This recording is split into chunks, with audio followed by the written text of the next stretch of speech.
sure that you're looking at all the nursing care management pages in the textbook in regards to care for the kids. I haven't been able to go into a lot of detail with that because of the amount of information that I'm giving. And if I have time at the end of the lecture today, I will go back and add more information, okay? So, hyperbacteriosis, it requires a lot of information, a lot of education. Post-op care, remember, peak signs and symptoms of heart failure. Don't lift your infants under their arms. Oxygenation, making sure we're watching for oxygenation. Making sure that anytime you have a cardiac heart repair, be it through a heart cath or open heart surgery, you have to always be watching for bleeding and signs of internal hemorrhaging. What does that going to look like, right? What does hypovolemic shock look like? Or, you might tell me what hypovolemic shock looks like in anybody. Increased pulse, decreased blood pressure. Good. Increased pulse, decreased blood pressure. Very good. So the blood pressure's going to go down, the heart rate's going to go up. We may see some cyanosis, right? So when that happens, what do? Call the surgeon. Get them back to surgery right away. You've got an issue. We need to call the doc. Yes, we're going to bolus some fluids and all of that, but we have to be really careful because if you bolus fluids in a child that's got a tender heart, a compromised heart, that really increases their risk for heart failure. The best thing we can do is get them back to surgery and get that fixed. So that's our number one goal. That's our number one priority is calling the physician and saying, hey, we've got an increased pulse, we've got a decreased blood pressure, they're showing some signs of cyanosis and respiratory distress. We need to act now. Think there's a bleed. Okay? So those are things to think about and know. Education and discharge instructions on compass arteriosis, again, lifelong management.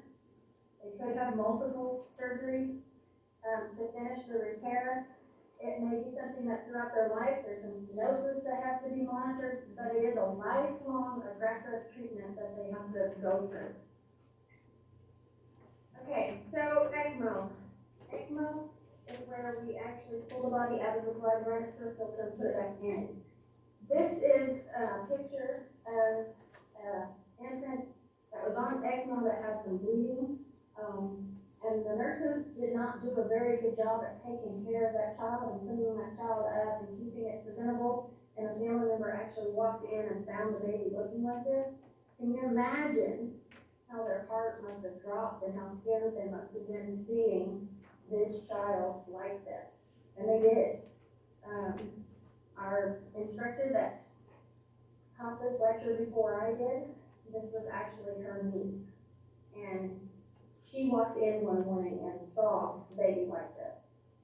And then she helped to clean it up, and that looks a whole lot better, doesn't it? That's a whole lot better image to see than the other one. Very scary for that family. She's doing well, and she does have heart failure, and she does have issues that she lives with. She's about, I want to say she's 7 or 8 now, that she's got some issues too, that she still deals with, that are in and out of the hospital quite a bit with her heart failure and different things. So ECMO, again, is one of the treatments a lot of times to let that heart rest and heal. And so they'll actually put the child on the ECMO for a time if he's been sedated. And this helps the heart to not have to work so hard. There is a new procedure that I just learned about the other day that's very similar to ECMO, but it's not. I'm not going to remember the name of it. Okay, so next we're moving on to cardiac diseases. Remember how I talked about at the beginning that heart failure can be acquired? Well, these are your acquired issues that we can see in children. These are infections that affect the heart, okay? So we start on page 994 in your textbook with bacterial infected endocarditis, also known as infected endocarditis or subacute bacterial endocarditis. You'll see IE, SBE, those are all just abbreviations for bacterial endocarditis. Basically, it's an infection of the inner lining of the heart.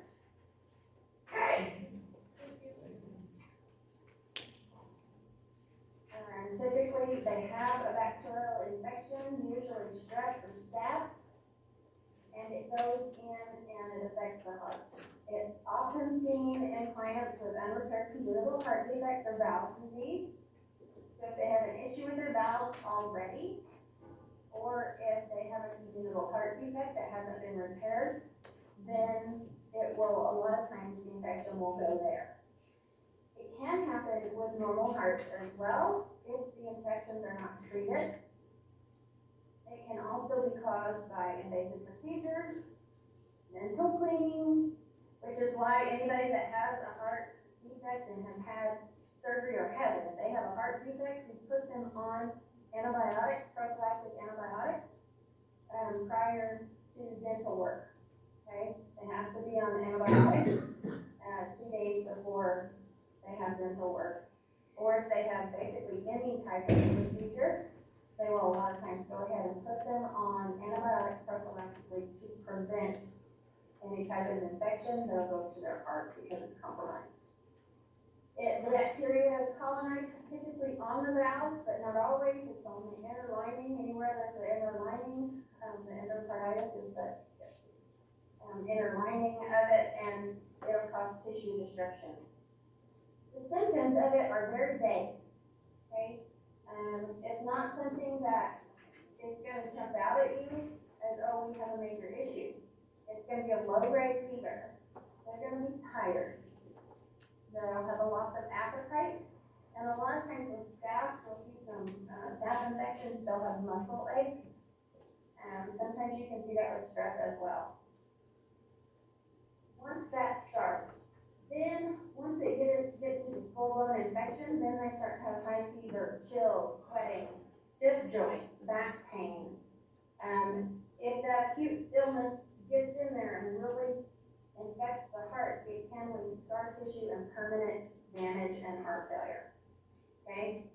So it's really important that we watch and keep an eye out for this, and we educate parents on the potential for infected endocarditis with our kids that have had surgery, and that we, that have a heart, congenital heart defect. Medical history, we're going to look at symptoms. Do they have murmurs? Because remember, if they have a congenital heart defect, they're at a greater risk. So if they have a murmur already, that puts them at a greater risk. Again, valve replacement or repair, surgery.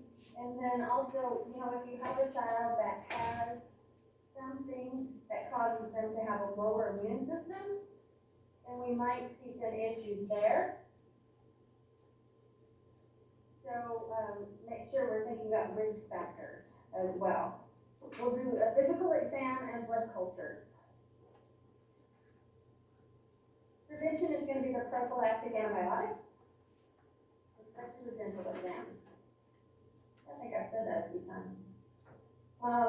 They may fully recover, or they may need a valve replacement if it has really infected their valves and has made an issue there. Make sure that you're being supportive. These kids will be irritable, they'll be tired. So be supportive. Don't sit in judgment over parents that have a child that has it because they didn't give the antibiotics, or you just never know what their life is at home. So it's important that you be supportive. Make sure that you're educating, giving good discharge instructions on how to prevent it and how to watch for heart failure, because like I said, that this can lead to heart failure. Acute rheumatic fever and rheumatic heart disease. Okay, Rheumatic fever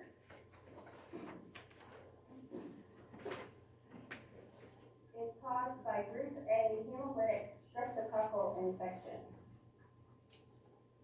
It affects multiple body systems.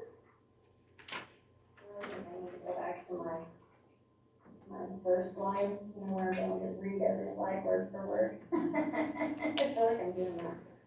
I'm trying to add some stuff. For those of you that didn't see my joke at the beginning, I may go back to it here in a minute so that everybody can see it, because to me it's really funny. Because, I'm like that. But it affects multiple body systems, the heart, the joints, and strep can really settle in any part of the body. It can settle in a joint. We usually hear about it in the throat, right? But strep can actually be anywhere within the body. It can be in subcutaneous tissue. It can be in the nervous system. In this particular case, it's settling in the heart, but you will see it other places within their body as well. It's typically seen originally as a sore throat, pharyngitis, right? In children 5 to 15 years old. 2 to 3 weeks after the initial illness, they start to have some fatigue, some malaise, they don't feel as good, and the aortic and the mitral valve will then get infected by the strep. That's where it'll settle.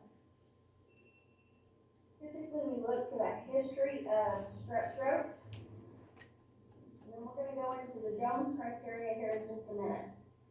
They have to meet the Jones criteria, which is the next slide. And they'll typically have an elevated seborrheic or C-reactive protein. They'll also have a prolonged PR interval. So what is the Jones criteria? Jones criteria is inflammatory disease involving the joints, heart, skin, nervous system after an episode of untreated group A streptococcal pharyngitis. Okay, so they get strep throat, it doesn't get treated. Okay, so then 2 to 3 weeks later, they start to have joint pain. They get very tired and weak, and their heart becomes involved. So we get carditis. We have nodules in our neck and our throat, erythema marginatum. Basically, they're going to have a rash. And then cyanomenorrhea. That's a blood issue. But that is, you have to have 2 major or 1 major and 2 minor evidence of the recent group, and they have to have the recent strep. So you'll see the joint pain, the prolonged PR interval, they'll have a fever, elevated seborrheic, and those types of things. So we're looking for that criteria. Our treatment is really prevention. So if a child gets strep throat, they get treated for the strep throat. That's why if a child has a sore throat, you need to take them and get them checked. Okay? I know that as a nurse and a mom, when my kid says I have a sore throat, I pull out my flashlight. And I look at their throat, oh, it's just kind of strange. But sometimes you need to have that backup check, and that swab certificate goes on for a couple of days so that you can make sure, because if they don't get treatment, then they could end up with rheumatic fever, and that's really important that we are checking for that. So they need antibiotics. They'll need an anti-inflammatory to help with the muscle pain. We also want to make sure that we recognize they had an infection 2 or 3 weeks ago. And if they've had rheumatic fever before and they get another infection, we have to be very prompt in treatment of that, okay? And then recognize that this can lead to heart failure, because what are we go back to this one, aortic and the mitral valves. So where do those go? Where does your aortic valve go? Out of the body? Right, to the body, right? Mitral valve, where's the mitral valve? Remember?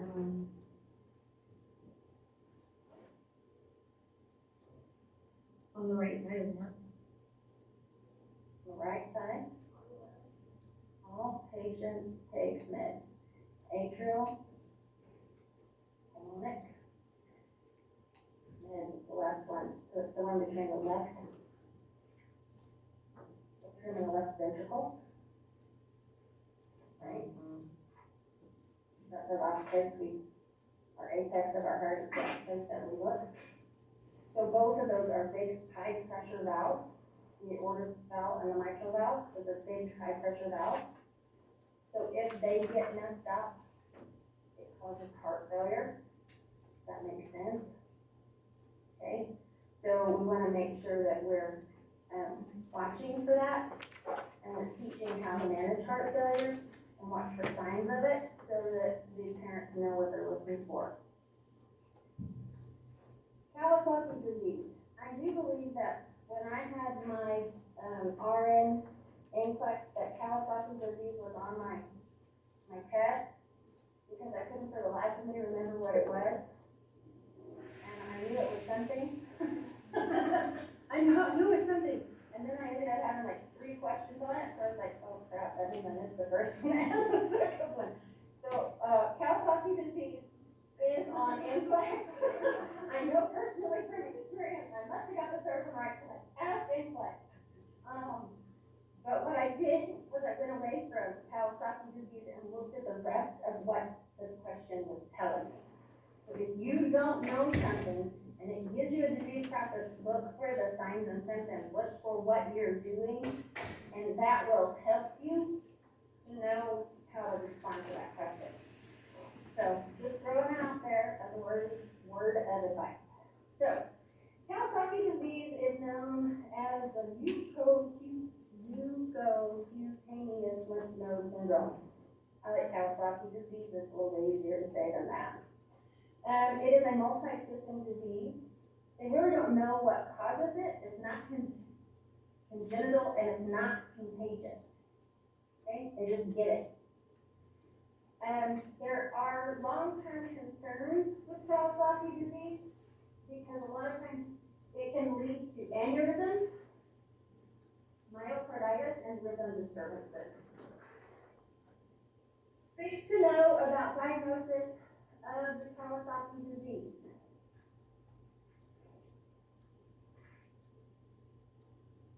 There are certain clinical criteria that they have to meet. They have a fever more than 5 days. They have swollen lymph nodes. Their rash is very diffuse, okay? It's not a bullseye rash in one area, it's very diffuse, a lot of times on the hands and feet, the palms of the hands. Initially, they have the rash in the very acute stage. They'll have a fever, the rash, their eyes will get red, like pink eye, but there's no drainage, okay? Their eyes are pink, but there's no drainage like you see with pink eye, okay? Everything's very inflamed, red eyes. Swollen lymph nodes, widespread rash, changes, their hands and feet will swell. After the first week or 2 after the acute, then their skin starts to peel, and they'll have desquamation, healing of the skin, okay? That comes after the acute. During acute, we're not looking for that healing of the skin. They may have dry cracked lips, and they'll have strawberry tongue, and we'll see that in acute with the fever, but then it comes later, is when everything starts to heal. So, signs and symptoms, again, persistent fever for 5 days or more, a skin rash, lymph nodes around the neck are swollen, swelling and redness of the hands and feet, irritation and inflammation of the mouth, conjunctivitis, redness without exudate. So there is no specific test for diagnosing Kawasaki disease. They have to have the fever along with 4 of the other 5 symptoms. You'll check their SED rate, sedimentation SED rate, ESR. You'll look at their EKG, because as it said, it can cause some disturbances within their EKG. We'll look at their echocardiogram to see if there are aneurysms or if there are any issues with the valves. And recognize that other inflammatory diseases have to be ruled out. So we have to rule out the rheumatic fever. We have to rule out lupus. We have to rule out other inflammatory diseases before we can say that they have Kawasaki disease. Again, prevention is a big thing, and that's just staying healthy. For medications, they will give IVIG, so they're immunoglobulins. They have very high doses of aspirin. Kawasaki disease, that's why we have to rule out everything else. Because if they have a virus, that can, we don't want to give them aspirin, right? Because it increases the risk for Rett syndrome. But with Kawasaki disease, we give extremely high doses of aspirin. That is your treatment. That is the anti-inflammatory of choice. It is also a blood thinner, which helps with whatever's going on in the heart. Those are our main treatments. Are going to be IVIG, your immunoglobulin, and your high doses of aspirin.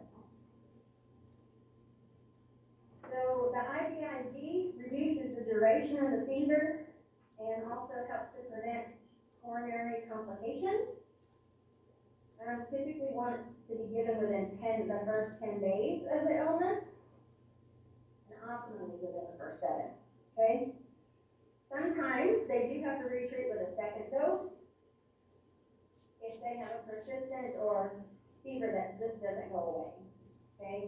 Typically within 36 hours after the IVIG, that fever will start to reduce and go away. If it doesn't, then they'll retreat with another dose. Recognize that IVIG is a blood product, okay? So you need to treat it as a blood product.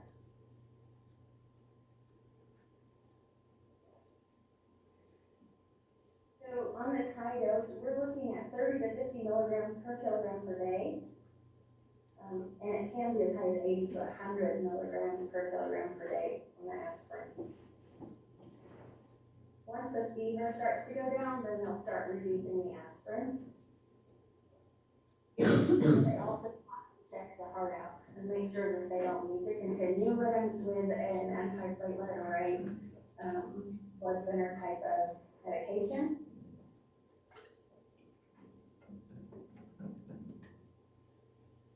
If they do have cardiac anomalies that form, then they're going to go ahead and give that, they'll continue with aspirin.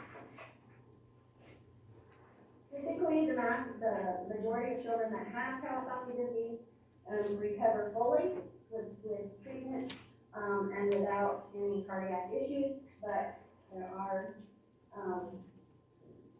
cardiac conditions that can cause and increase the risk for mortality.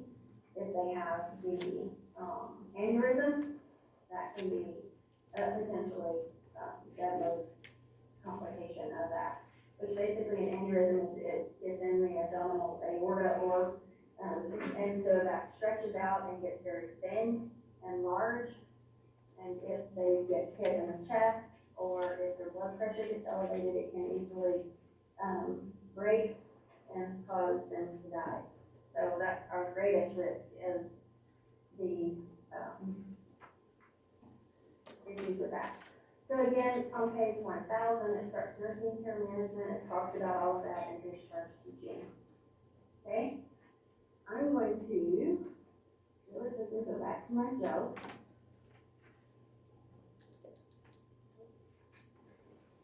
There's my joke, guys. Everybody read my joke.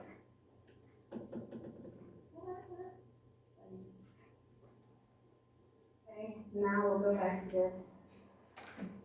We're gonna take a break. Okay. All right. Let's take a, what kind of day? Let's take a 10-minute break. See you guys back in 10 minutes.